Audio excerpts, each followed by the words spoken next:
der vil vi finde ud af, om danskerne ryger hash, om de synes, at hash skal legaliseres i Danmark. Ja.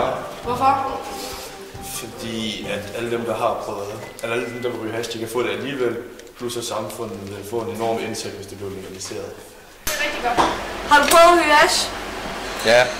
Synes du, det skal legaliseres i Danmark?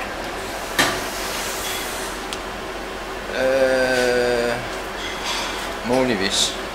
Hvorfor? Men det er rigtig rammer. Hvordan skulle det være? Det skal være meget kontrolleret. Ja. Så det ikke, altså, jeg synes på den sags skyld, så skulle cigaretter også måske forbydes. Men altså, hvis man tager det i også med, at man kan købe det ligesom i Holland på sådan en hashklub, muligvis. Men det blev også, der er en euforiserende så den skal virkelig passes på. Ja.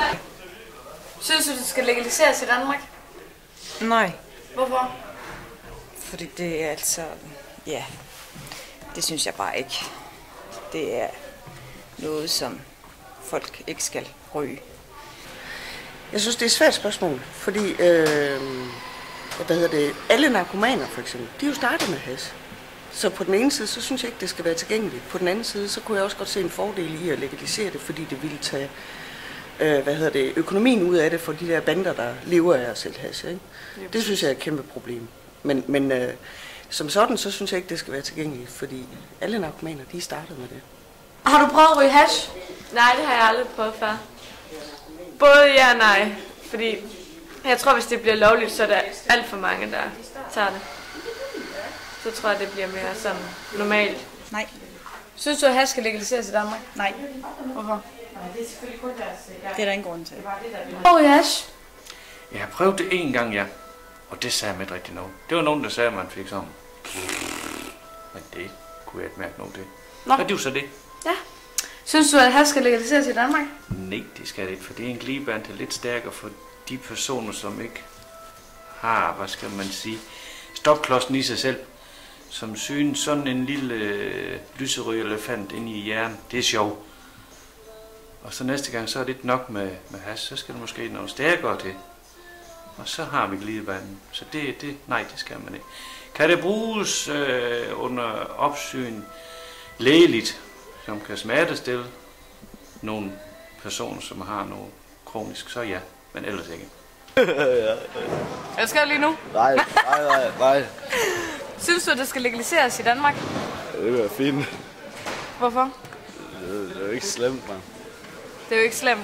Nej. Synes du, at hash skal legaliseres i Danmark? Nej, det synes jeg ikke. Hvorfor synes du ikke det? For jeg synes, det er et euforiserende stof, og det synes jeg ikke hører til.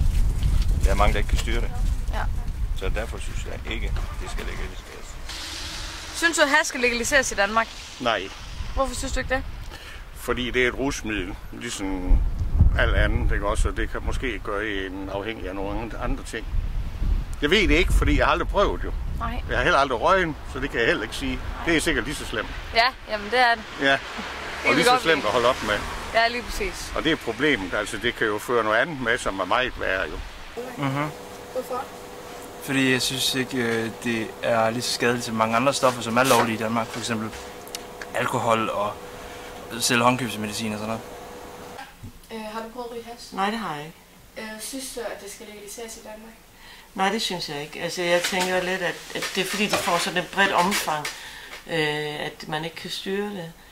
Jeg tænker lidt, at det er fint nok, hvis man kan inden for medicinalindustrien kunne bruge det til nogle forskellige sygdomme. Nogle af de der stoffer, der er i det, det er helt fint, men så er det så under kontrollerede former. Jeg tror, at hvis det bliver legaliseret, så bliver det rigtig mange, der kommer til at ryge det. Og man ved jo også, at hash er et af de stoffer, som man starter med, og altså, det er det, man starter med, som så udvikler sig senere hen til amfetamin, kokain og heroin.